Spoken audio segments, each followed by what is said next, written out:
Welcome back, everybody, to the Reality Miniverse podcast, where I talk to a bunch of variety of reality stars, and I have a great one here for you guys today. This has been a friend of mine for a very long time. This is somebody that has been good to me, that has been good to my family. This is a guy that is incredible at games. I think this guy's probably been in more LRG finals than I have just played, to be honest. It is the king of Fear Factor. It is King Lance. Lance, how are you? What's up? So happy to be here, O'Rear. I love you dearly. Like you mentioned, been part of each other's lives for a very long time. And, it's only right that I give you the hot, juicy, fun interview that we were waiting so long to do. Because I remember we originally talked about it like right after it was announced that I was a cast member. I was like, let's just wait till the season come out so you can have all the juicy bits. And I'm ready to give it all to you. Yeah, and I'm glad that we did. We didn't rush it, and I feel like we've marinated on this a little bit, and we're ready to really dive into it. I'm super excited. But before we get into like Fear Factor specifically, I want to ask like kind of maybe more about your upbringing and like what attracted you to competition reality shows? Like what were some of the first shows that got you into this stuff and like made you, because I know this is like you've always wanted to be on TV. So like what was it that Yeah. sparked that for you? Like for me, it really started very, very young. I was 6, 7 years old. And fun fact, yeah, 6, 7. Honestly, fun fact, I didn't know nothing about 6, 7 until I did Fear Factor with Dean and Ethan. So we'll dive into that. But I was like 6 or 7 years old, and I was a big fan of all shows Survivor, Big Brother. But our town, Opelousas, Louisiana, had a contestant who graduated with my mother, and she was a really good friend of my mother, Krista Siegel. Season 2, Opelousas, Louisiana. She was a dining server, and infamously, she had a showmance with Mike Boogie. So that's what, like, I think put it on the map even more because it made my mom, like, we watched Survivor, we watched these other shows, we watched like Real World, The Challenge, all of that. But I think being able to be invested in someone and being like, oh, I went to high school with her. Her and my mom have like pictures and things together. So it kept us watching it every week, all the days. And I think that just concreted me. Like most kids are sitting there watching cartoons, but my family, we watch competition reality shows. So that kind of like brought that in.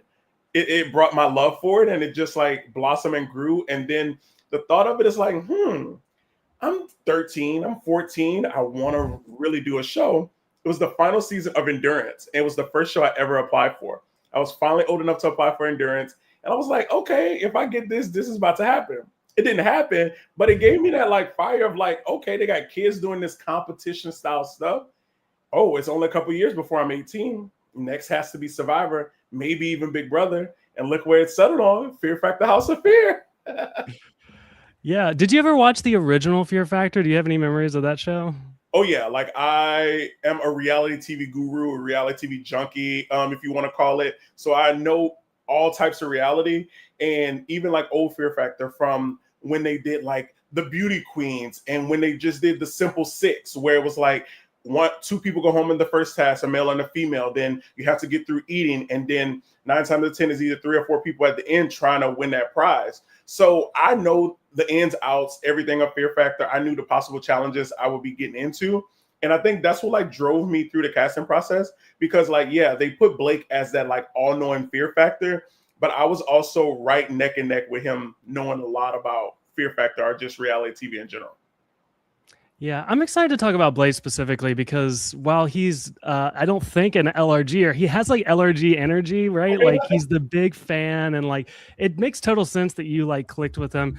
I'm kind of curious, like, and maybe this is jumping ahead a bit, but like Yeah, some of your like first impressions of the cast and like, did you feel like you felt good with this cast? And then also like, were they like on your same wavelength, do you think? Because like, you were born in the gauntlet of LRGs and sequester games and like you play like you don't mind stabbing people in the back.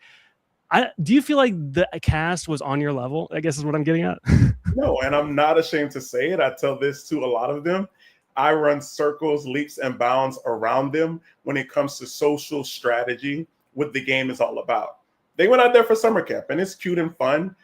First impressions of the cast, we initially walk up on this pier and seeing the house just over the ocean.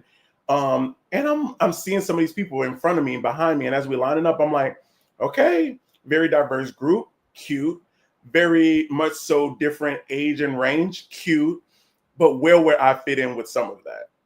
At the end of the day, I immediately recognized Dita as I was like, oh, he's gonna be a force. He looked like he's in shape. He gave very soccer player um, from jump. Like he gave some type of like track star soccer player. Then you got like Ethan was smiling from ear to ear. Then you have like Kristen who has like these go-go boots on and fire sexy Jaylene. And I was like, oh, this is about to be a cast. But the one person that stuck out immediately was Damien. Damien had her hair done, a nice bodycon outfit. And she, even at times, because on set we have to be like quiet until told otherwise. She had these small little innuendos that was like, oh, she's gonna be a character. Like, oh, it's hot. My woo, Lord, child. Like, it was just small things about her that everybody, when we was lining up, was just making kickle cackles about. Like, it was like, she's gonna be so funny. So I was like, it's either people are gonna gravitate to her or they're gonna see her as nothing. And I immediately gravitated to her, and that's why, as you see our relationship throughout the show, I made sure she was gonna have a good season if I had anything to do with it. Yeah, it's really interesting. I guess we'll get into more of your allies as we go along, but I feel like some of them didn't get the same coverage as like you and Blake, for instance. Even Danielle a little later on, a little bit. We'll get to that. What about Knoxville initially? Like, how was it meeting him? And like, I mean, he seemed like a great host just from watching the show. So that's what I'm assuming you're gonna say. No, honestly, when I tell you great, like moment one, like, for me, I knew, I watched all types of television. So I've watched Jackass. I know exactly the type of energy he gives, but walking on set and meeting him for the first time, welcome to Fear Factor House of Fear, he just gave this different type of energy that I wasn't really expecting. He was very nurturing. He was very caring. And even when like we would do cuts and it would be time to like reset cameras or reset an entry, he was always there to make sure, hey, are y'all good? You need any water? He cared about his cast. And I think we are always going to be his babies. He have only did Jackass type of show hosting. So to come into like this reality space as a new host, yes, he has a name behind him, but like he didn't walk into the room like he was elitist. He walked in like he was on the same level as every single one of us. And that speaks leaps and bounds. And I really appreciated that. Yeah, that's really cool. I'm glad to hear that. Yeah. So another cool aspect of this particular series is the house aspect, the House of Fear, right? They almost like turn it into like the Big Brother aspect of it all. I want to know, like, what was it like living in the house? Did you guys get a lot of time in the house? Like, did it feel kind of like a Big Brother situation?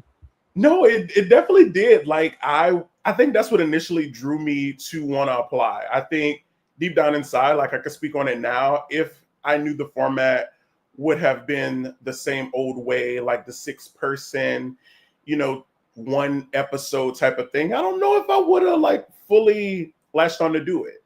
Even like seeing the 48 Hours of Fear afterwards, I don't know if that was my style of play. I wanted a long form game where people can grow and either love to hate me, but also my strategy is showcased. And I think it was able to be done. We had a lot of time in the house. I feel like, especially in the first couple of days, it wasn't as fast. It wasn't as like, oh, we have to like get this, and this done. So we had more time in the house. And I wish on the show they would have showed a lot of that, because that's where a lot of the bonding came in. That's where a lot of us made some of our core alliances. They didn't show the fact that the boys immediately went downstairs and picked each a bed of the boys' fives. They didn't show that Tyler and Chelsea immediately went to the only bedroom with 2, and that Jaylene and Kristen went to the other bedroom with 2. So the only 5 that were left were me, Danielle, Blake, Jenny, and Damien. So they didn't show like the real dynamics of how these groups was formed. They show the core 4 of Tyler, Chelsea, Dita, and Ethan, but they don't really show why us on the outside really became a decent group. There was a moment later on in the show where I guess a squirrel broke into the house, and it's like a whole scene. And it was I loved the moment because it was just kind of like showing you guys like living in the house. And I was also disappointed we didn't get more of that. Yeah. Are there any more like fun stories about just living with these people? Or? Oh my God. Like, yeah, they have so many. They got like the mornings where Dita and Ethan do their like bro, like, okay, for example, on the show, they show Jaylene and Rob like working out. every morning. Whoop-de-doo. But they didn't show like the moments where Dita and Ethan was putting on comedy shows and like jumping around and just being young bucks. That's why I call them, like, because I'm a challenge fan. So I put them immediately as the young bucks. Like their personalities shined in the house. They didn't show Rodney being sneaky savvy a little bit more than what they did in the episode. Rodney was a sleuth. And that's why I clocked him as being a cop, because nobody, if you're not a detective or somebody, like, you're not going to be moving and shaking the way you do. They didn't show like the moments where I'm putting Blake, not like putting him in drag, like, because I had my drag stuff to put him in drag, but the moments where I see him like drag moves outside, like we literally utilized so much of that house that just wasn't shown, and that freaking sucks. So I hope like season 2 get the ability to show like full on house content and separate the fact from the game and the house, because I feel like that's where a lot of fogginess come. Like a lot of fans had a lot to say about some of the things we did, but if they would see the real raw and even a quarter of some of the lost footage, they would understand why some of the moves were made. Yeah. Okay, good to know. Well, let's move on. I want to talk about the first competition we do, which is the claustrophobia challenge. You're basically like vacuum sealed in with a partner and you have to escape. And I got to say, this is honestly maybe my favorite moment of the season, because, and there's great moments with you, right? You call out Rodney, you know, you're winning competitions, you're calling people out. But the thing that I loved about this is like, we got to see Lance as Lance, and who Lance is to me is like a leader and a good friend and somebody that's going to talk you through a situation. And I feel like that's what you did with Tyler in this. Yeah. So I want to hear a little bit more about how this went down with Tyler in this first challenge. Yeah, and I think that's what I love how you spoke on that, because I feel like that's what get lost in the sauce a lot. The fans forget, and the people who have trolled me online hardcore since episode 3, the demise of Tyler, but they forgot that Lance was Lance at the beginning, the nurturer, the carer, the person who wants to figure out who I want to work with. But we walk up to the challenge, and you don't see some of this, but like we walk up to the challenge, and Tyler, at that point, we knew we were partnered for the challenge, and she was visibly shaken, hyperventilating. We literally do an interview where she's like crying, like, I can't do this. Like, Lance, like, I don't want to let you down, because I know if I quit, that possibly could put you in danger with all kind of stuff. She literally was going wild. So my thing is, it didn't turn into a selfish thing where like, oh, my game is on the line. It was more of a thing of calmness. It's the first episode. In the house, we always talked about like, we want to be a cast that goes through everything. We push through our fears. So I just talked her through that and really mentioned how the reason she's here for her kids. She really wants to show and prove that no matter what you do, you put your mind to it and make it happen. So I just, talked her through some things. Let's have slow breaths. I'm literally scared myself, but at the end of the day, I got to put my fears behind to ensure that Tyler is okay, because at the end of the day, her fears definitely succeeded mine.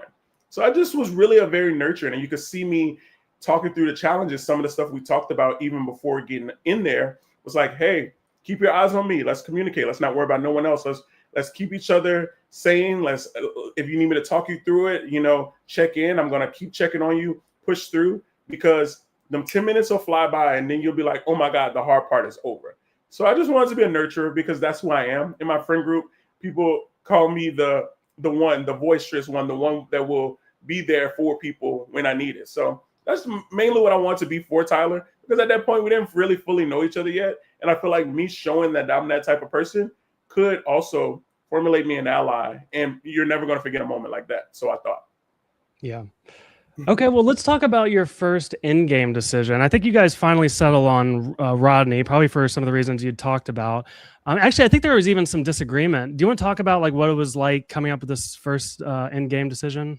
Yeah. So ultimately, like you all know, like I won the challenge. Me and Tyler like did the thing. I'm so proud of myself, because it was something that I wasn't sure I could even do. Like I feel I'm a strong individual, but like I'm not on the athletic stature as some of these others. So for us to win that challenge and be in the decisions, I know I'm not walking out of this game first, but I knew I needed to set myself up. First round of a lot of games create the structure of how the game is going to be played. And for me, I knew I needed to look out for the people that were in my room.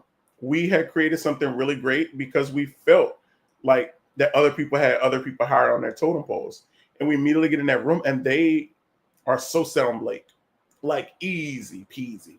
Blake and Jenny were the two names that was set. That's why I say don't show enough of the reason why me and Rob had that disagreement, even in that first episode, is because they were so set on throwing the expendable people away that easily, like counting them out. And I'm like, no, for the sake of, first of all, me being a gay man, there's only one other gay in the house. Like, give him an episode. Jenny, the oldest woman in the house, give her a dang episode. And based on the conversations that I had, at that point, that was two people I wasn't going to go. Then they trickle on down to maybe Danielle. And they're like, oh, well, we like Danielle. Rob had liked Danielle. Then they trickle down to Damien. And I'm like, that's my non-negotiable. Boom. Because Tyler had already mentioned Chelsea. Where's her non-negotiable? And then I start trickling down like, hey, Ethan was right up next on that challenge. He literally hit both buttons for his team. Strong. Boom. You know, Zach start mentioning Kristen because Kristen and Jaylene had got in an argument with Zach that they don't fully show like how deep some of those arguments went, but he were at those girls' neck from moment one. He went that, but Rob had at that point started fancying Jaylene and had that alliance with Kristen. So he didn't really want to do that. So we went back and forth with a lot of decisions. And for me, I'm here to play the game. I didn't take off of work this amount of time. I didn't fly all the way to Canada to be playing someone else's game and play passive. Others might do that, but that's not me. People that know me from the LRG world or any game I ever played or any social strategy I might have played at someone's house, I'm not playing no one else's game. And I won, I got power, and I'm going to make it happen. You suffer no fools in this game, and I love that about you. If I had any criticism, I think my problem is a lot of the people that you were aligned with were not winning the competitions. Do you have any regret about like maybe you should have sucked up to like Rob a little bit more? No, Rob was never nobody I was going to work with in the game. Never. I saw from moment one, if you could like look on paper when you see reality TV cast, you know, I do drafts for all these different shows. So it's like we have this like thought where we're like, oh, this person could win. Rob on paper was the Fear Factor House of Fear season 1 winner. If they could construct anything to make it happen, Rob would be the winner. And I knew I needed to do anything to change that. And that's what I did. At the end of the day, I couldn't work with someone who immediately jumps into the showmans because I know that's what you're given, and also going to be covered by a group of 5 boys. I think my biggest regret is maybe instead of being playful with Dita and Ethan, I should have concreted something stronger with them, because I do hate that. Yeah, my allies, I was the one of my ally, my whole group winning everything, and I have to constantly protect them. So that is one of my biggest regrets. I think I should have honed in on the Dita and Ethan Young Buck thing. Like, hey, let me be, you know, what Blake tried to do but couldn't do. I think I could have infiltrated that a little bit better, personally, and made something shake. I agree. So, okay, so we go to the end game. Rodney doesn't go home here. I'm sure that's kind of an annoying to like put somebody in and then them stay. But I think honestly, the highlight of this end game is Zach kind of losing his mind. And Zach is an interesting character. We haven't talked about him yet. I'm sure you must have had this feeling coming in where you're like, okay, I'm capable of being the villain, right? And then you meet this guy Zach, where I think he might be a real life villain, you know? So like, what was your impression of Zach in this game? There's a difference from being a villain and being just a horrible person. Yes. I'll say that. At the end of the day, like, I'm not about to put on an act for a television show. So if I naturally come across as the villain and people start to hate me, cool. But at the end of the day, you're going to remember me as a social strategist. Zach, at the end of the day, was trying to be television. He came in there as the hillbilly Bob, no cares in the world, unemployed. I don't care. I used to work in a coal mine, whoop-de-doo. And then backdoor and play the victim when all his shit starts to crash and burn. Like, people definitely tried to work with him. People definitely want to create bonds with him. But when you continue to do stuff that's snaky, grimy, and low down disgusting, who wants to continue to look out for that? So, yeah, like, Zach is a very interesting individual. But when it comes down to that first end game, like, yeah, I settled on Rodney as the name I called out. But it was a lot of a group effort and group talk. And I think me saying Rodney was the easiest to keep blood off my hands, because as we saw as the season went on, Ethan remembered Rob saying his name. People remember when you say their name. So Rodney, to me, didn't have a lot of agency. So I'm okay with being the one to say Rodney, because when will Rodney really have the opportunity to shoot at me? And if he does, hopefully one of my allies is around to, knock that down a little bit. Yeah. Okay, well, let's dive into the second episode here. This is the Human Wrecking Ball Challenge.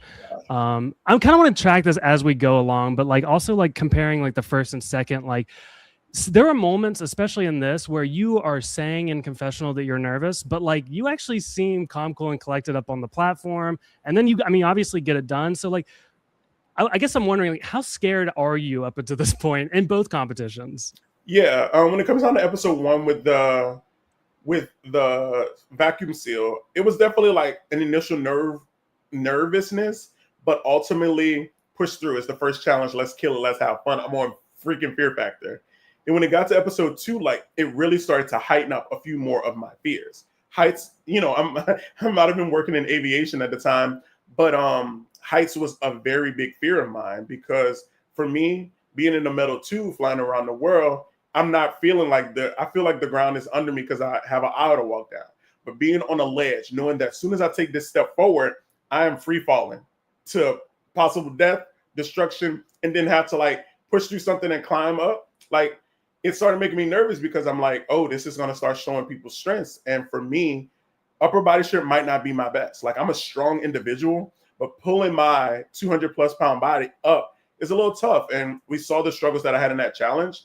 That's another thing they don't really show, but like me and Blake literally made it all the way to the top and having to climb ourselves up and then fall.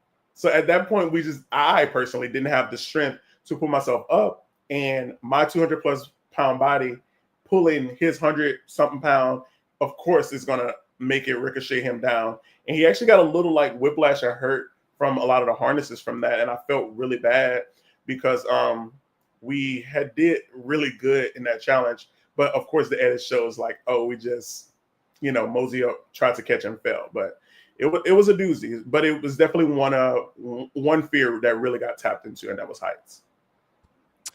So another thing in the second episode, I feel like a lot of like strategies start to come out. Like for instance, Zach kind of goes on about this thing about how he's afraid to eat things, and then he ends up being okay with eating things.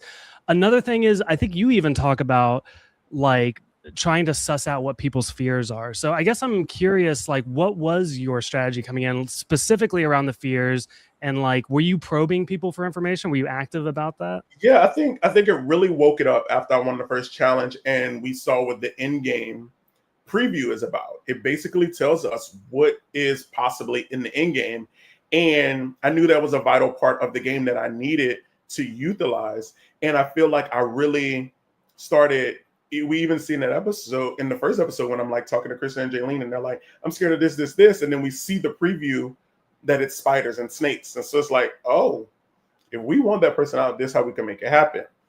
So yeah, like for me, I started really focusing on what could be other people's fears, because I have to find weaknesses to get some of these people out. The guys to me were always some of the strongest individuals, especially with like the lay of the land of how the game is. 9 times out of 10, a guy would probably prevail in a lot of this. So I was trying to find a lot of the guys' weaknesses opposed to the girls, because I felt like for me, hey, I could keep the girls in because it would give me a grander chance of possibly winning. Especially my allies like Jenny and Damien and Danielle. I'm like, okay, I feel like out of this group, I'm definitely top tier. So yeah, that was like my thought process. Yeah. So this is a kind of a tangent, I guess, but I'm curious how you feel about gross food eating challenge, because that's what our elimination is going to be. And like my thing is, I've played LRGs where I've eaten things, and I'm sure you have too before this. Mm-hmm. People have always said to me, it's mind over matter, mind over matter. I don't really think it is, because if you're gagging, you can't control that. Yeah. Is if you can or you can't. We see in that lineup when they are just blending things up, I am literally gagging. Like I am a bad smell and texture type of guy. Like until I was like 20 something, I wasn't able to swallow a pill. So like imagine trying to get down some nasty concoction. Like quantity over quality for me. Like, give me a plethora of food to eat opposed to eating these nasty, gross, disgusting, blended up items. I do think that blended items are easier than what we did later in the season because I feel like for me, I can plug my nose, get it down, show it, and then hawk it up. But when you're eating these solid foods, like it's like in your face. So I feel like with that second elimination, it would have been tough. I just hated that it was speed. Like I wouldn't have cared doing it if it wasn't a speed-based situation. And I think that's what messes up. So that's why I was nervous. Like I just won the first challenge, and I was a part of that. So just because Ethan decides to throw Rob, he could have easily convinced one of them to throw me in as well. Chelsea and me at that point didn't really have agency. So if he controlled that and decided, hey, you pick the girls, I pick the guys, he could have easily chose me and Rob to go in there with Jenny and Danielle. Yeah. So you lose Jenny here, and also here's the funny thing. A side note, I guess. Jenny was the other person that I knew on this cast. I met her at Over the Edge in Orlando, probably a couple months before she went and played, which was so weird. Did you make any connection with her and like figure out that y'all had mutual friends or? Yeah, I will literally tell you exact story where it just was like, ding. We were talking about, our love for TV and stuff. I want to be as coy as possible, but if I found someone that loved reality TV, we don't have nothing else to do in this house. I want to fan out. So, Blake is talking about like his love for these shows. And Jenny was like, have you ever heard of LRGs? And my like ringers went up. I'm like, oh my God, did she see me on Big Brother Columbus or Caucus Challenge? Like, is she one of the girls that's in the community that I just don't know? And she was like, yeah, I haven't really did LRGs, but it's like a new thing I want to get into after this is all said and done. But I did do a Traders Cruise, and that's how I found out about LRGs. I said, oh, the Traders Cruise, that seems cool. I wanted to do it. I think I had a friend who literally did it. And she was like, yeah, like, I was like, I even know the guy who actually won the Traders Cruise. And she was like, no way. You know Joey? And I'm like, yeah, my best friend is Corian, his good friend. And she was like, no way. Corian was there too. Like, Corian, like, I was like, oh my God, we're locked in. I got her. She got me. We know the same people. So we want our people to cheer us on. So, like, what the fuck? Like, it was amazing. And from that moment on, that was like day one. And that moment on, I was like, I got to make sure Jenny have an amazing experience too. Yeah, I love Jenny's such a sweetheart. I'm sad that she didn't do better here. I feel like you come into this game with we talk about like you and Blake being the only gay people in the house. I feel like you came in kind of representing a lot of different communities, everything from the LRG community to again the LGBT community. How does it feel? Because how does it feel going into a game with that kind of pressure? Does it feel like pressure? Yeah, like no, it's a little heavy. Like when I even just think of my small friend group, like my core friend group, and the few people that I let know before I left, like, hey, I need you to take care of this while I'm gone. And I'm like, man, I do not want to get on this show and flop. Me being the person in the friend group first to get on to like a national competition reality show, like I have to show and prove. And then the curtain gets open even more to like the friends I created from LRGs and representing, knowing that they're cheering me on and they want someone to cheer on for weeks and weeks and weeks. I need to be that one that they like, oh yeah. Then it opens up to just my community as like a Black queer individual, and then just as a queer individual, period. So like for me, it was definitely heavy. And then I look at my small town of like, I appreciate all the praise that I got from doing this show because people from my town was like, they never thought this could happen. Like, yes, we had Crystal Siegel, but like people that look like me, they didn't think that this could ever happen. And so many people has reached out like, oh my God, like, how do you get into this? How do you do this? And I'm like, you have to put yourself out there and apply. It's so much more to this world than little old Lollapaloozas. So it felt good to give people a different outlook. And even the messages, because, the show has been like showing at like 2 a.m. on something, and now it's on Tubi. Like new people are finding out about it and being like, oh my God, like that's Lance who I went to high school with, or we went to this together. Like we used to work together at the casino. So it's like, it's been great to get like the love, because I did get a lot of hate initially when the show first was coming out, but to get love from the people who know Lance best felt really good. Yeah, that's cool. And I think you did everybody proud. That's just, yeah, so no shame there at all. We'll move on to the third competition, which was the cement competition. You're all laying down in teams and they're pouring cement. Is this the easiest one? This, like, I don't know. How did you feel doing this? Yeah, for me, like, yeah, I got a slight sense of claustrophobia, but at the end of the day, I'm like, we're not gonna die. It's all about getting the job done. And when I hear like what the social mechanics was, like, I'm like, okay, I just gotta get out of here and clamp on. Like, I gotta just push through. Um, so yeah, this was like a very defining moment for me throughout the season, but I wasn't like too scared when we think about the challenge as a whole. Mhm. Well, and yeah, so I guess we'll talk about Tyler here a little bit more because this is you also have a bit of a run in, and this is kind of like it almost feels like the part two of, you had that moment where you're helping her out, and then you come back and she doesn't pick you to be on your team, and then I don't even think it's so much that she didn't pick you, but maybe the way that she was treating you about how I don't talk to me about this. Yeah, thank you for saying it like that because, like, you know me, like, I could care less. Like, I've been underestimated my entire life. I don't care about being picked last, and that's the narrative the fans have ran. That's the narrative she have ran on social media, and letting the fans get in her head about who she is now as a personality, and have ran with the fact of like, ooh, Lance is mad because he got picked last. It's not that fact. The thing is, for me, if the shoe was on the other foot and I picked my team, one person is left out. You say you choose to let out because you want Lance to feel included. Like, I don't think even to this day it processes in her brain that comment is not cute. I want Lance to feel included. Well, obviously that means everyone else is included in whatever plan you got going on. I'm not a dummy. I'm not a rookie to this. That's what I say. These people fail to realize that, like, yeah, first time on national television, but I've been doing this for a very, very long time. Michael, we met playing Instagram games and playing Instagram games on Instagram, lying to people through a dang message. So I'm not new to this. So nothing you could tell me, especially when I got that face-to-face reaction with you, is going to make me feel like you wanted me to feel included. What they don't show in the edit is the situation happened. Yeah, I'm annoyed that I got picked last. Like, why I'm not picked? We already had talked Dan in line. Danny had said, hey, Lance, I'm not picking you because we need to spread the wealth. And I said, babe, I don't want you to. You pick your team, we spread the wealth. Me and you, like, originally it was supposed to be at least two of us. So like me and Damien or me and Blake on one side and her on the other side. So it worked out that she had all three of them and it was only just one of me. So when the picking happened, I knew I wasn't being picked by Danielle, so it's fine. So when Tyler just goes down the line picking all these strong people, which is fine, and then picks me, I'm like, okay, whatever. I'm still going to win this challenge. Let's go.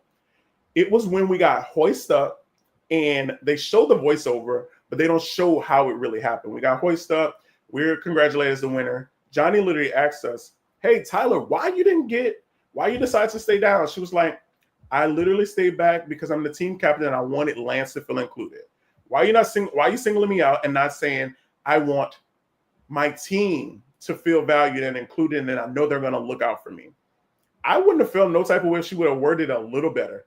At the end of the day, I know you're not fucking with me and I'm not a priority to you, but I don't think I would have created this narrative just out the blue about how you feel.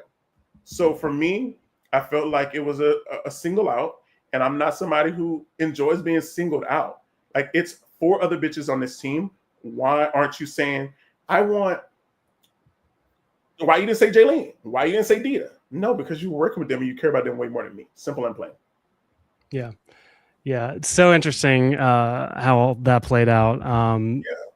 And I feel like this is also where you really get to show your strategic chops, and especially you and Blake as a duo. And I feel like y'all kind of alley-oop this situation to get Tyler out. So 100%. And that's what also like gravitated me to Blake, because when I came with the idea, he immediately understood.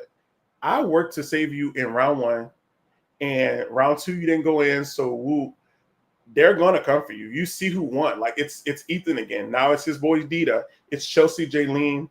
Like, they easily will pick probably you, and maybe even like Danielle if we thought the old rules was in effect. So it's like, okay, it's a possibility it's y'all. I came to him with it and he immediately understood and was like, no, Lance, we have to separate each other, and that's the perfect way of doing it.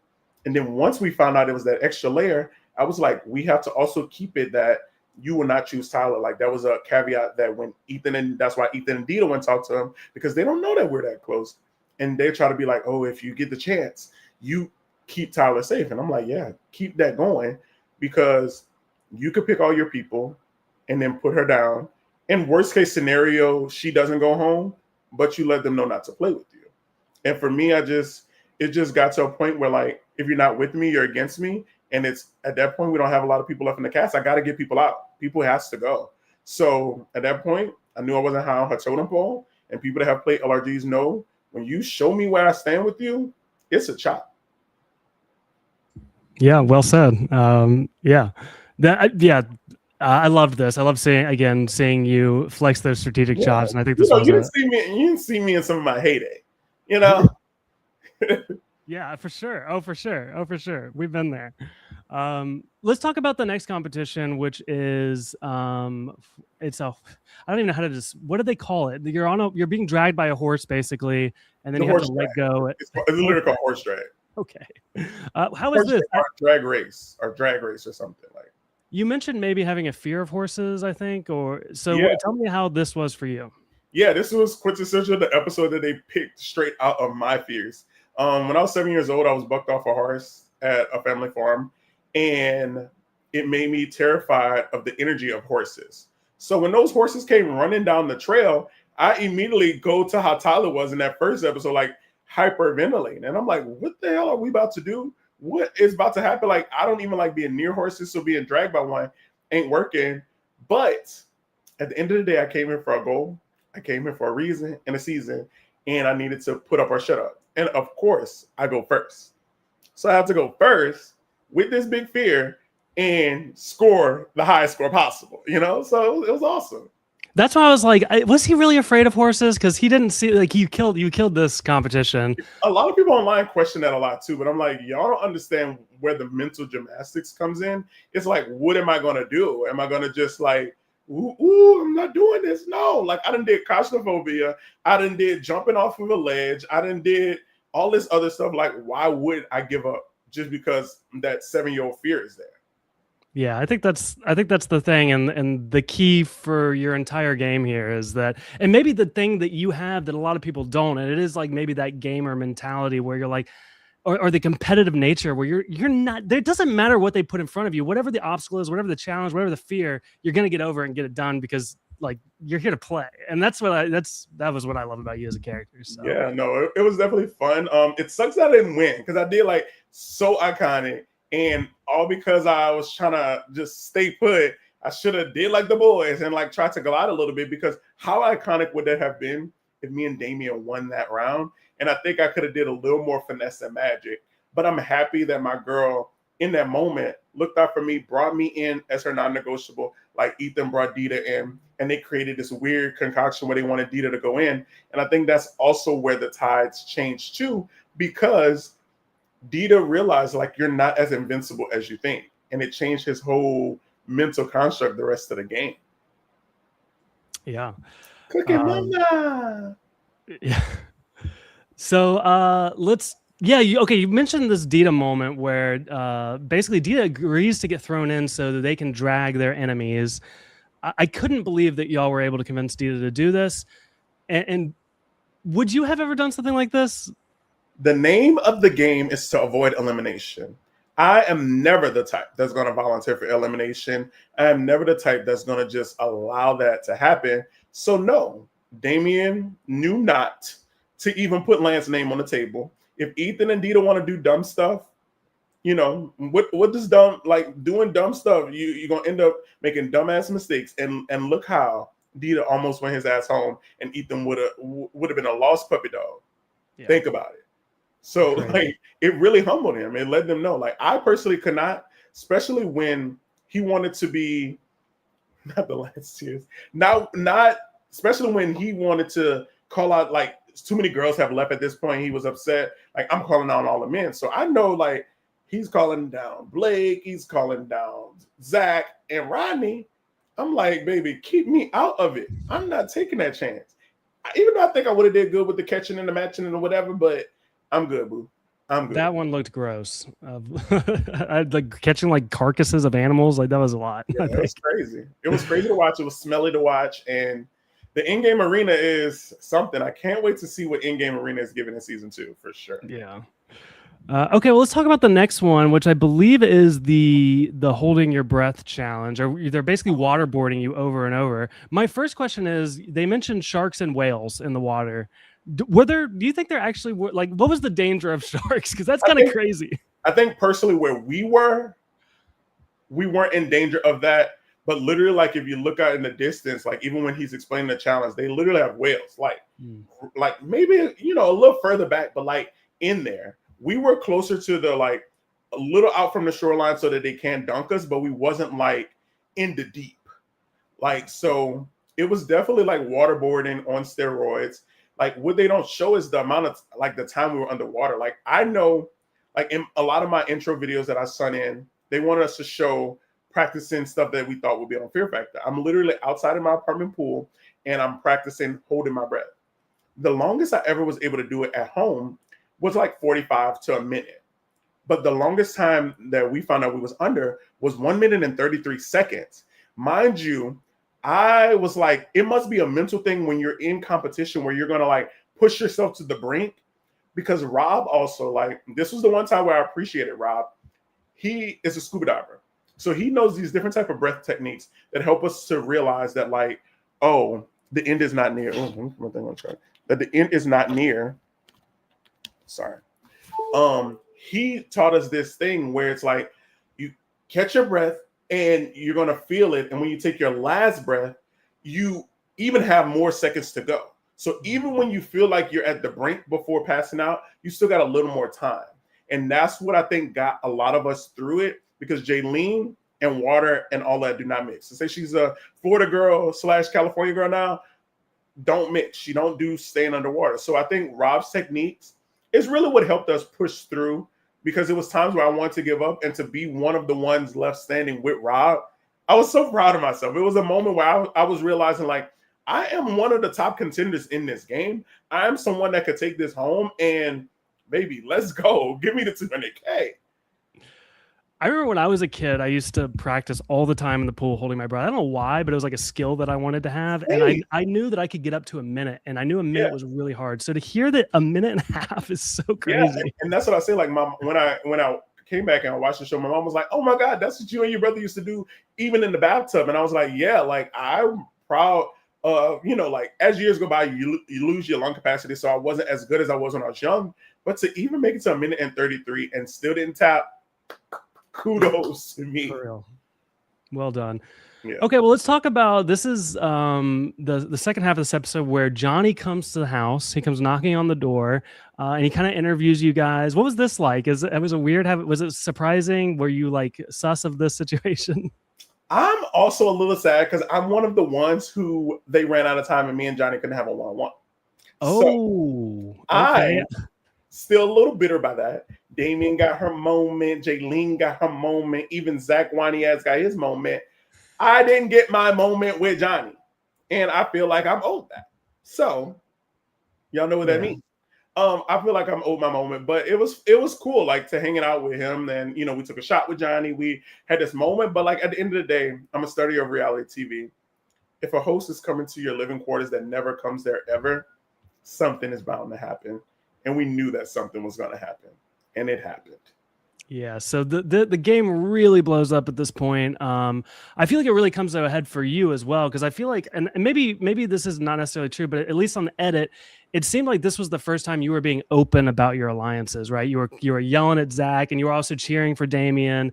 But this straitjacket challenge was really crazy, and I would love to hear like your perspective of it. Yeah, like leading up to it, like just at the moment before that, Zach was really upset that Dita, because he felt that he had a good relationship with Ethan and Dita picked him for the garbage elimination, and he came back and he vowed that the boys, we even sit in the edit, the boys are done. Like they're done. So we, as my alliance, took it as a point because they don't show it as much, but Danielle was a very nurturer of Zach. She was someone who could keep him very calm and keep him under wraps. So my allies, our thoughts, let's pull Zach in. Let's make sure that he feels welcome. And we wasn't using him. I was willing to run it with him because at the end of the day, I feel like I beat Zach. Like, he's crazy and wild, but like when it comes down to competition, I'm slaughtering the kid. So he is like bowing the whole time, like, oh, like boom, boom, boom, like, oh, if y'all, if I bet you they're trying to get me in. So after deliberation, I went to him. I was like, hey, it's a really tough chance. Like, I tried my best. What is going on? Why did this happen? Did it kick? Oh, okay. I'm saying, I tried my best, and it's not looking the best, but I have one last ditch effort to ensure that you don't go in. But if not, it possibly will be you, but keep your mind on the prize. He, even in an interview that I saw he did, mentioned that, like, I told him I had his back 100%, that he wasn't going in. So he wanted to gag me. So him choosing Damien, now the excuse for choosing Damien is no longer self-preservation. It's because Lance lied to me. And I'm like, no, if your head was on straight, you would have saw that Lance was preparing you for the possible inevitable. At the end of the day, it was a vote. Me and Blake got outvoted with Rob, Jaylene, and Chelsea, and they wanted Zach in. And instead of getting Damien or someone else throw in, I had to concede and let it be Zach because he is strong. And I'm thinking he's going to choose Dieter or Ethan, which would be great for us. Simple and plain. A big character would be go home regardless. And when he said Damien's name, and when he started to even do his explanation of like self-preservation and all that, I was like, oh my God, he's really about to choose. I thought he was going to choose Danielle a little bit, but I was like, no, she's his nurturer. It's literally about to be Damien. And he picked her, and I was done. It was over. But I was so proud of her. She fought. She ate it up. I just wish she had that like competitive grit because she got the keys before she got it unlocked before him. She needed to just pound through that door. She was trying to pull the chain out all cute and dainty and literally lost by milliseconds instead of just going crazy and going ham. Yeah, you just got to fight through that. That was tough. Who would you have dragged if you were in that situation? In that situation, I definitely it wouldn't have been none of my allies, so I would have had to do a go big or go home move. I either would have had to choose Zach, or if I wanted to play pussy, I could have choose Chelsea because Jaylene I feel is so limber and slim, but Chelsea also is. So it was tough. I think I would have had to choose a guy to help my odds the most. And I don't think I would have choose Dieter. He's a little limber. It would have to be Ethan, Zach, or Rob. So I would have had to choose a guy. I asked because we're going to move into the pain auction now, which this is a really awesome part of the season. I thought it was just really cool how they set this up. I thought it was a good game mechanic and everything. But what's interesting in this, and we'll talk all about it, but you call it you don't want to make the pussy move, but I would say it's the smart move because you do a similar situation where you don't go after the strongest person. You actually target the weakest person. Yeah, it's smart, but we'll get to that. Okay. Well, we can dive into it now. I'm kind of curious about like what your strategy was with the pan auction, like, and especially like seeing the categories, if there was like something you knew that you really wanted, like, did you want the bug zapper and you got what you wanted? Yeah, I think my top choices, which I maybe would have regretted now, was the electricity because I went to Chuck E. Cheese and I used to play this weird little Chuck E. Cheese game that would like do vibrations and test like how you can handle electricity. So I was like, oh, this reminds me of Chuck E. Cheese. The bug zapper because like I feel like my tongue, like I do crazier things with my tongue, like chow bye, like that ain't nothing. And then the other option I think was for me the water in the head bucket that Rob had. Because it had a snorkel. Like I could have done that. It's not like I was holding my breath. So I didn't really want the snake bites because I felt like that could affect you in the future, as in like open wounds, some of these challenges. I didn't want the needles because of the same thought. I didn't want the jalapeno peppers because we haven't really did much food stuff. And in our preview, it had food and none of the categories had food besides peppers. So I was thinking like, okay, I can't do nothing with eating right now because I'm gonna have to eat later. Or, because we didn't know if we all was gonna be in the end game. At that point, I just was mentally thinking, because I'm leaps and bounds ahead. So I was open to pretty much all the other stuff. Happy I got Bug Zapper because I feel like that was one of the lower level items. The lower level items compared to some of the other stuff that people did. Yeah, Johnny starts doing the Bug Zapper with you at one point. That's when I was like, and that's like my Jackass. Like it just like I felt like I was a cast member on Jackass that they was gonna put in the movie. Like for Johnny Knoxville to be doing my stupid task with me, and my tongue getting zapped up, and he's literally like licking it on with me, and we basically almost locked tongues. Like it was fucking amazing, and I had an amazing time doing it for sure. Yeah. So wait, did you guys know exactly what each category was, or did you find out as they came out? No, it was kind of like just the board that you saw. And then they would announce, oh, round one is this, bid on how many you could do. Gotcha. So just like it was in the show. Just like it was in the show. Okay, gotcha. Yeah.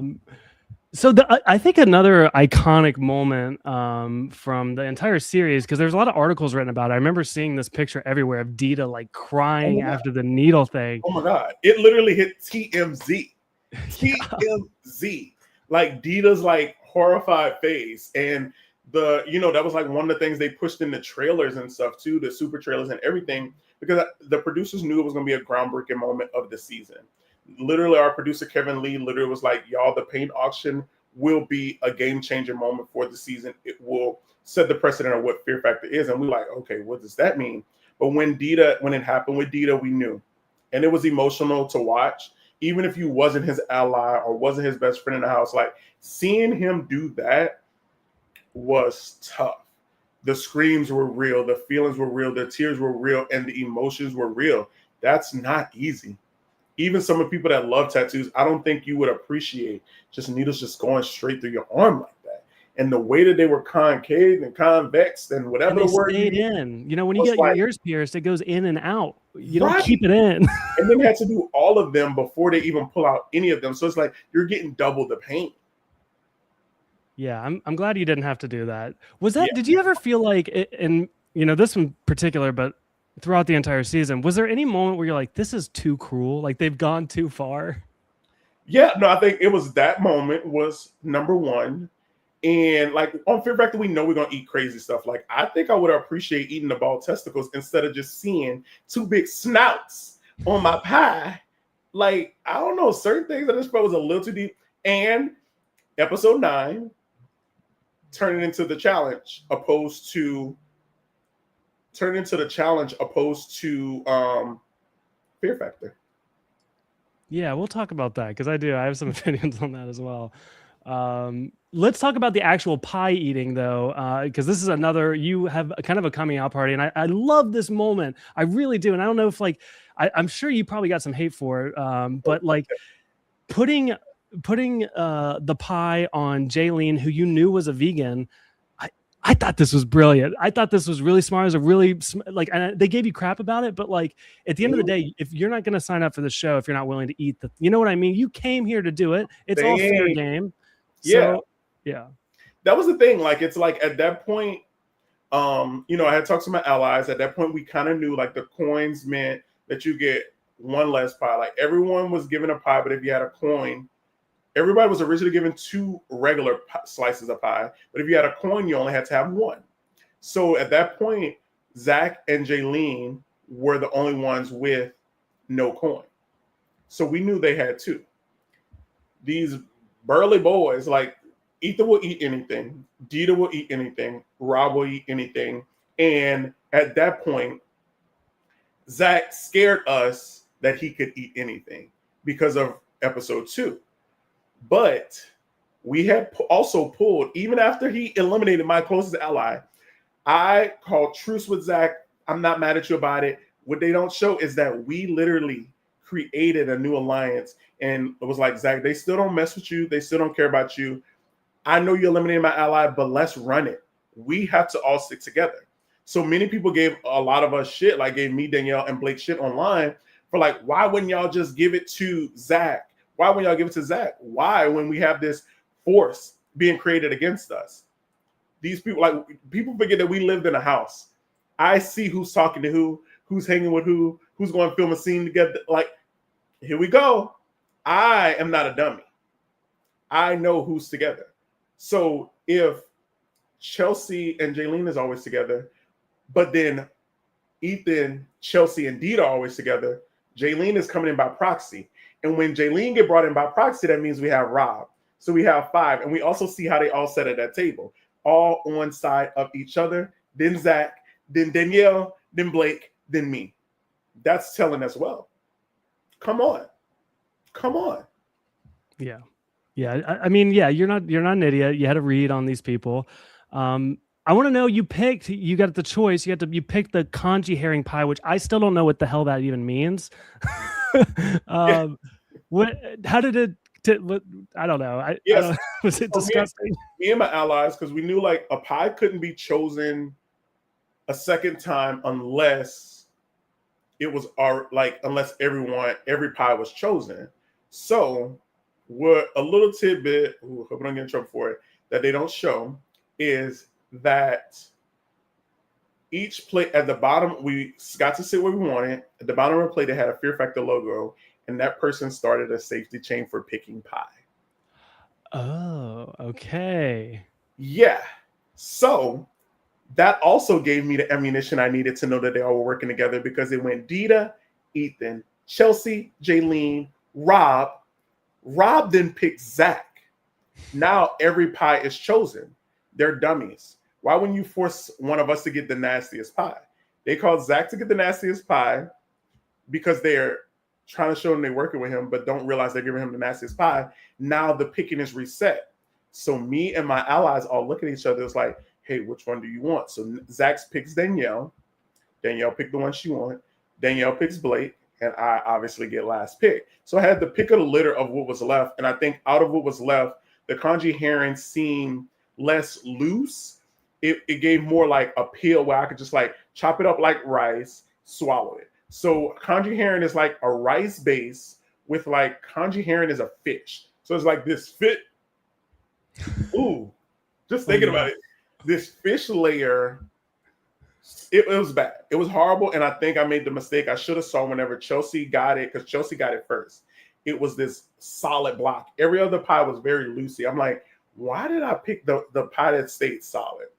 But I thought it was the easiest one because the other stuff made me gag more, like the eyeballs and the scorpion. But like, come to find out, we realized that the scorpion one was the best tasting because it was almost like a gelatin base with like just the scorpion pieces in it and a scorpion on top. So it literally wasn't that much nastiness. So I wish I would have picked that one because I was able to.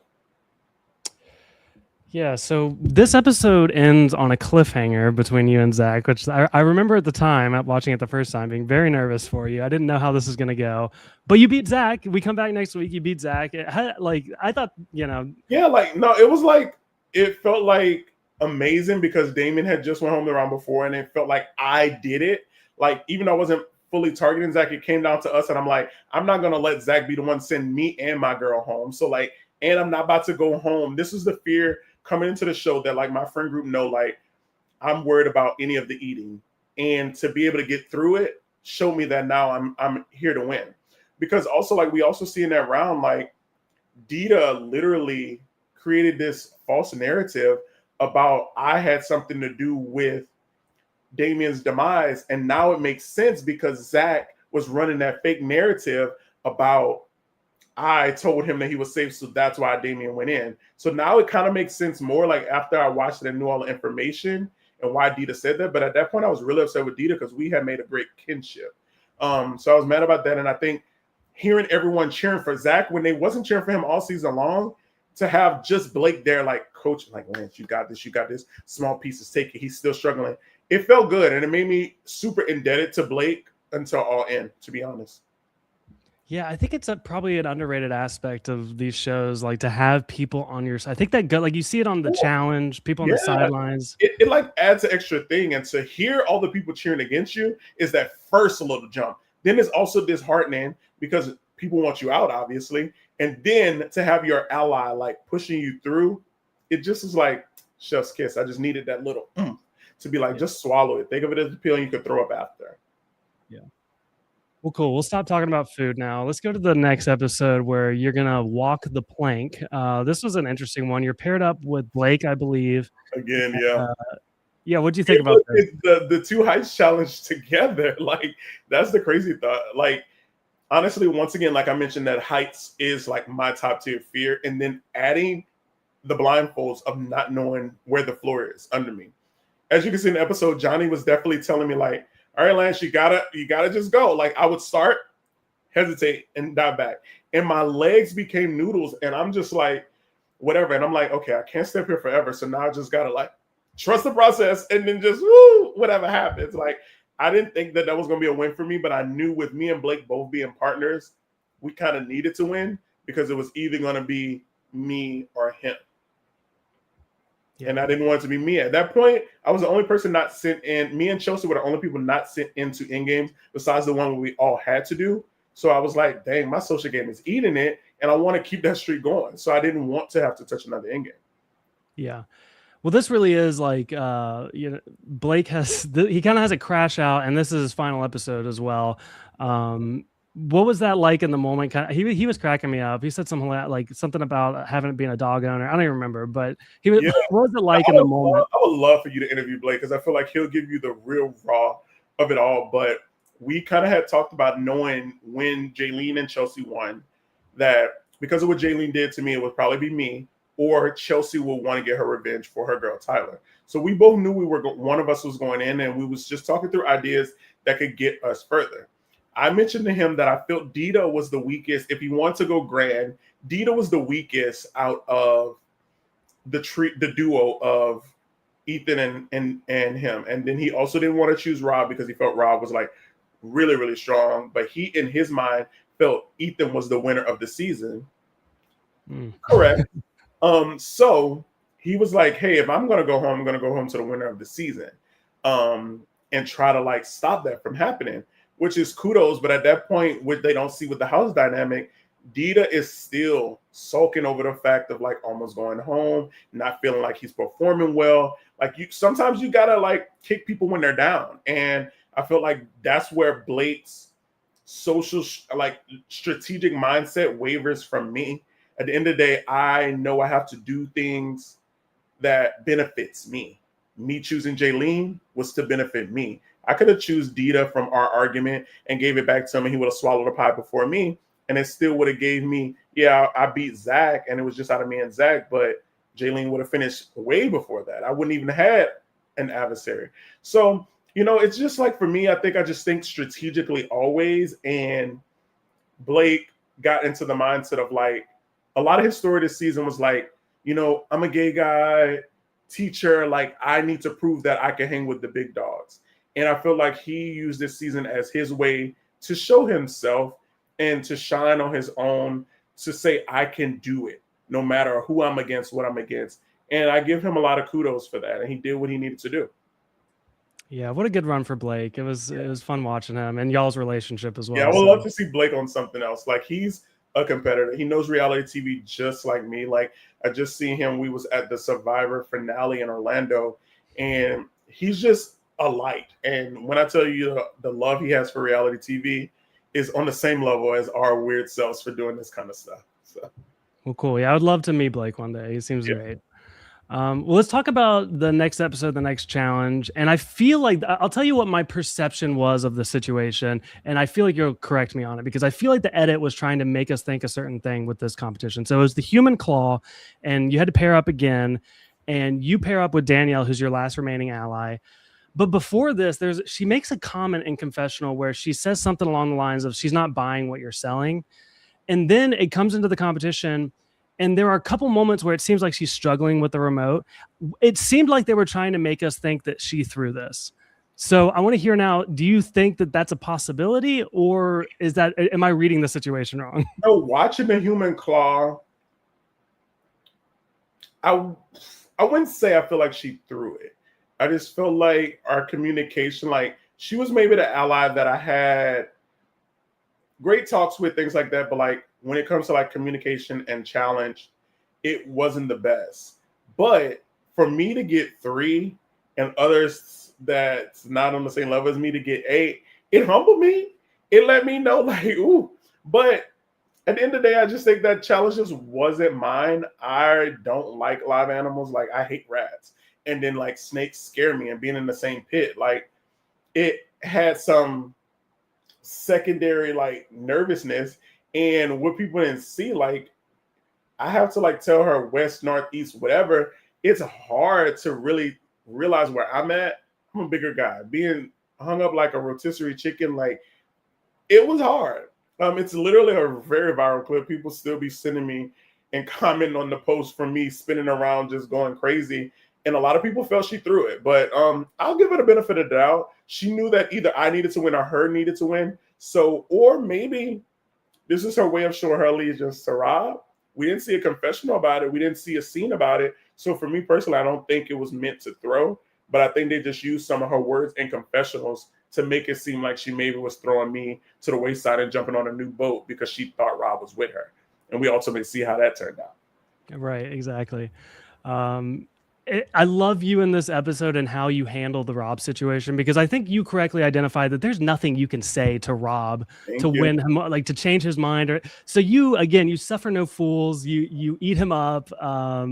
Yeah, like that's the thing. I think the one thing that I give myself pats on the back with when it comes from live games to playing games to even online games, like I am someone who know where I fall and realize that quickly and have to either pivot or whatever. Like I'm not about to just feed someone shit and think it's gonna turn into grass. Like I am a realist, first of all. And for me, Rob has been actively targeting me since publicly since the Jaylene thing. But before that was we never had game talks. We never talked. Like me and him literally didn't really have a lot going on. Like the best moment we had was during the In the Deep challenge. So we just didn't see eye to eye from moment one. And I knew he had power to send it. And now it's back to the old format of sending all the people down, ironically, right? And I knew I was one of them. Like honestly, if it was the other format, I would have loved him. Yeah, send me in because now I'm going for your girl and your closest ally, and let's see who comes back. Because I got big hands, Buki. Like it was the dumbest thing, especially once he saw the challenge. He should have changed his narrative, and in order to try to even give it a little chance for me to go home, you needed to put the two boys in. But he chose the scared route because if he wouldn't have chose Danielle would have still felt she was kind of indebted to him. He would have had Jaylene's full trust, even though he still did. And Chelsea would have never felt no type of way. So I saw it as my like way in. Like if Danielle goes home, then now I could like maybe figure out something with Chelsea, which I tried. Or if Chelsea goes home, boom, that's a knock off of that little core group. And me and Danielle still two versus the rest. But as we see each episode, it went from my star alliance of 5 people to just dropping off one by one, leaving me all alone. I ate that challenge up in 18.5 pounds. Like, baby, look at these hands. Like, what did they think? What did he think compared to their hands? So I really wish Danielle could have pulled it off because it would have been fun to see the dynamic of us in that very next challenge of how, even if we wasn't partner or whatever it was, we could have mitigated something to keep each other out of elimination. Yeah. Yeah, well said. So let's talk about. I realize we're kind of over the hour now. I don't know if you're in a rush, but No. we'll talk about the final episode. I guess my question here is like, do you look back on? And I realize again, like you couldn't say anything to Rob. Rob is not going to budge. Is there anything else you could have done to change your position in the game? Do you have any regrets like that in this final episode? I mean, I don't have a lot of regrets because I feel like even if I wouldn't have gave Jaylene the pie, her and Rob won the next challenge. Rob has control over her in some way, shape, or form.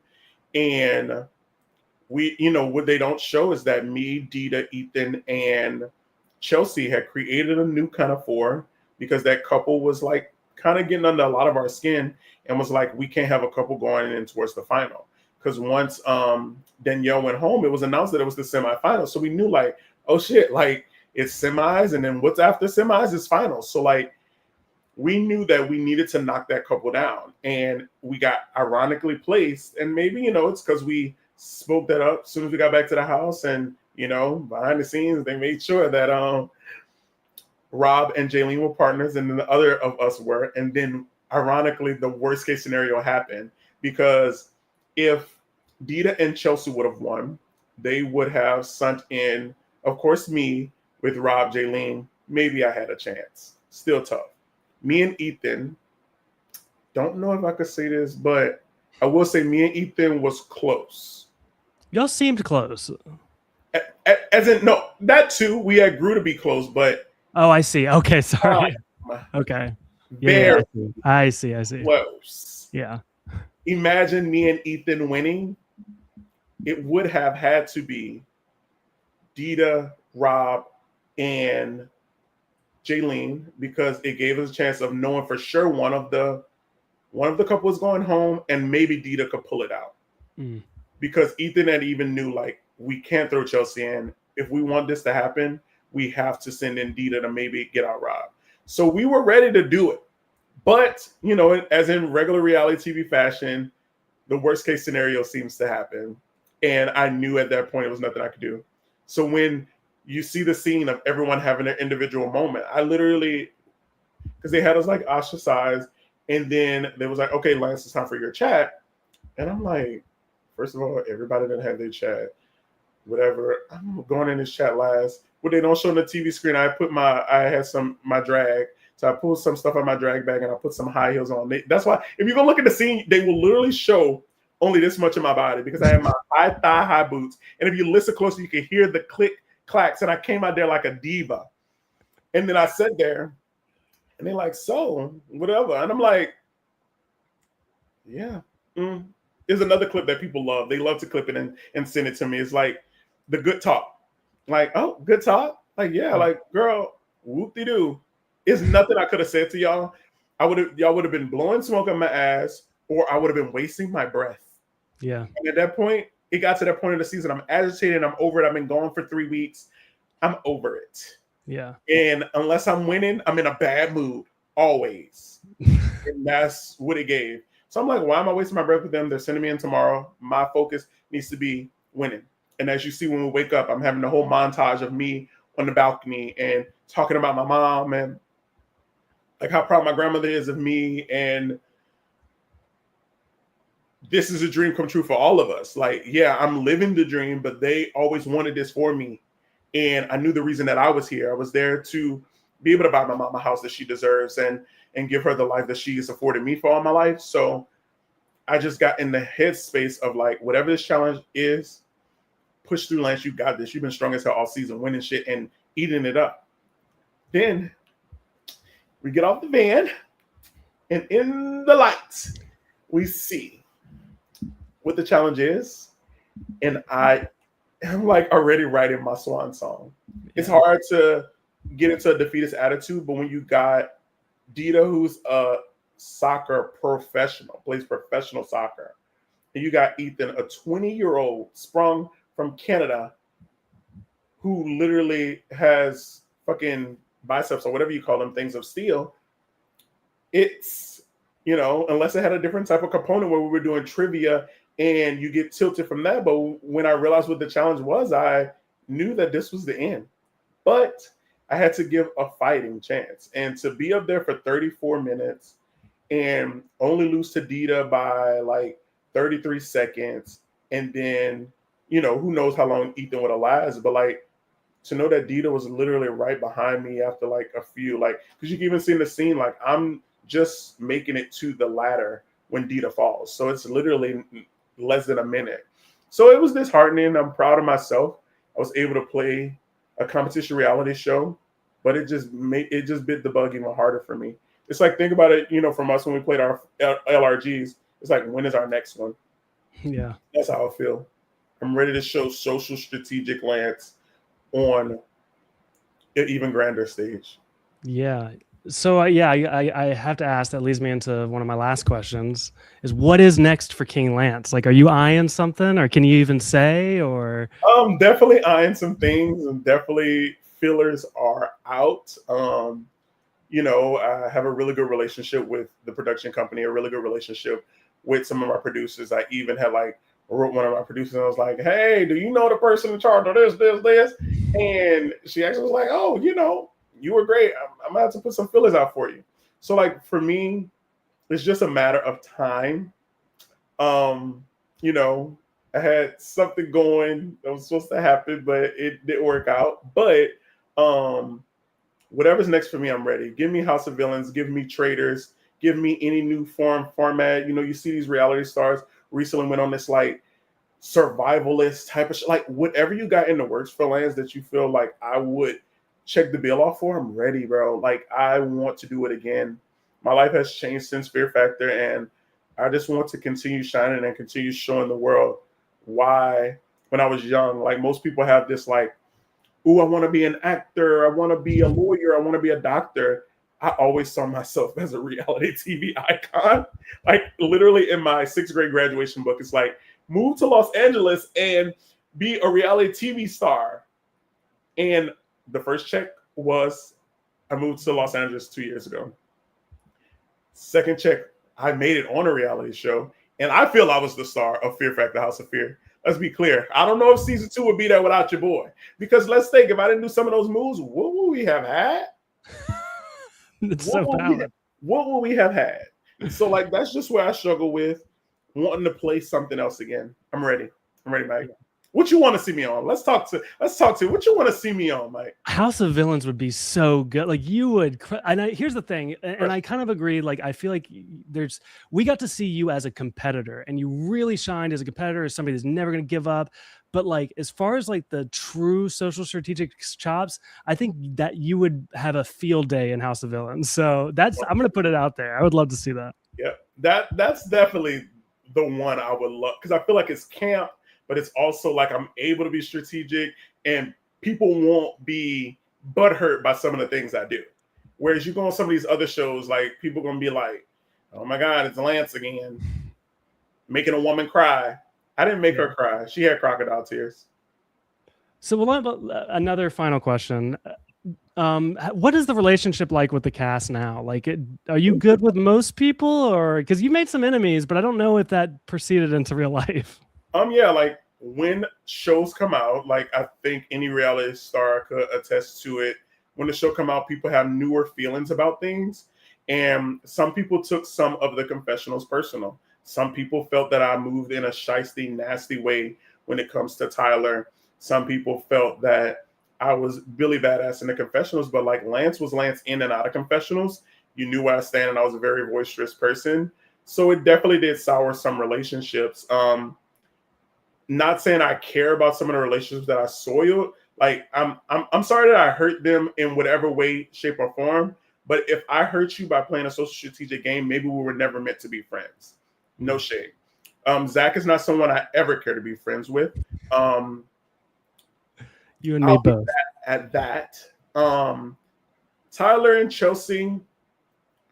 I thought we could have been really good friends. Like at least tap in. If I'm in the area, let's have a drink. Let's have a bite. Jaylene, me and her live in the same city, and we hosted the finale party in LA. It was cool. We got a good relationship. I feel like if we see each other, it's like, oh my God, my Fear Factor brother, sister, but it ain't no long-standing relationship. Me and Blake is still really close. I talked to Danielle here and there. Me and Damien just was on the phone the other day. And surprisingly, my relationship with Dita is probably my closest relationship. Oh, wow. It was just something about like the way, to me, he's like almost like a little brother that I would just want to see great things for him. Like I constantly encourage him about his soccer. I want to go visit him in Jacksonville. Our relationship he's the person I feel like we have a text chain relationship way more than anybody on the cast. Surprisingly, I thought it would be Damien, but people are busy, people have lives, and that's that. And then when it comes down to Jenny, like anytime I talk to Jenny online, it's really good. So the one person that I did meet when outside of the whole cast is our first boo, Kristen. She's actually about to get married soon. I love the heck out of her. We had a great time and just like catching up on things. So she's definitely a good person in my life still too. Well, good. I'm glad. I'm glad that you could walk away with those good relationships, and you had a great time. You got to represent yourself. You got to represent your communities. You rocked it, Lance. I'm really proud of you. I got to say that. Like honestly, watching this, I was like, man, that's my friend. I'm real. Like seriously, Thank you so good much. good game, Lance. It would be. It's so nice whenever I would get the messages from you after a couple of episodes, and even like the time I came to Nashville, we went to the Survivor thing, and just being able to talk about some of the stuff. It's like it feels good to when you know like your friends supported you through some of this stuff because we talked about different like accolades and how like almost making it on Survivor, being in finals for Anonymous and all these other different shows and being that almost guy for so long and to finally have someone like fully believe on you and give you the chance on a journey that I almost passed up on. I'm so proud because like being that almost guy starts to defeat you when you make it so close and sometimes even being on site, not being chosen, it's hard. And I'm happy I got to live my dream out finally. Well, cool, Lance. Well, we'll close it out here. I want to give you the chance though. Is there like you want to tell people where they can follow you? Anything else you got coming up? You want to tell people about? Yeah, you can find me on most platforms in my name, I am King Lance. And then on TikTok, you can find me at I am King Lance _. I do lives here and there. So if you ever have any questions, come my way, ask me any questions. I'm actually doing a little bit of Big Brother recap with one of my good friends, Misha Baptiste. It's Reality Muse that'll be coming out soon. So if you follow my socials, you'll see like the rollout of that. She's trying to like start doing reality recaps, and she asked the perfect reality guru to join her for Big Brother. So that'll be fun recapping Big Brother on a weekly basis and getting my hot takes on social strategy. So look out for that. Also, you'll catch me guest spotting on Silent Podcast as well for Big Brother recaps. So, you'll see me in the streets trying to step back into like what I love doing. I come from this world and I like to give back to the people that supported me way before Lance was ever on Fear Factor House of Fear. Yeah. Well, cool. We'll close it there. Lance, thank you so much. Everybody, thank you guys for listening. I'll say really quickly, if you're on YouTube, hit subscribe. That really, really helps. And if you're on anything else, stars, likes, please. It goes a long way. That's it. Thank you guys, and we'll see you in the next one. Love y'all.